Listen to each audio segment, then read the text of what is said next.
إعادة إصلاح زراعة سابقة زي ما احنا شايفين. ده كان بس الجزء المزروع في المرة الأولانية، وإن شاء الله احنا هنحاول إن احنا نزرع كل المنطقة دي تاني بكثافة عالية، ونغطي كل مساحة الفراغ اللي فاضية دي بحيث إن احنا نتجاوز هذا الشكل يعني. إن شاء الله بالتوفيق لحضرتك.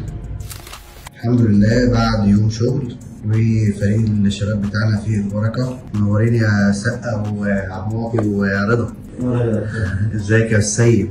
ازي حضرتك؟ الحمد لله. ايه رايك النهارده بقى في العمليه؟ قدرنا الحمد لله النهارده نجيب 3000 جرافت اهو لاصلاح العمليه السابقه يعني. رايك ايه في التجربه؟ لا ما شاء الله دكتور، تسلم الايادي والله. الحمد لله. ايه رايك بقى في الفريق العمل الدكتور عبد الرحمن وهو بيعمل اختصاص فتح القنوات؟ تسلم ايدك يا دكتور والله. والشباب وهم بيزرعوا بقى ما شاء الله يعني. ايه رايك في ايديهم؟ لا تسلم الايادي والله يا دكتور.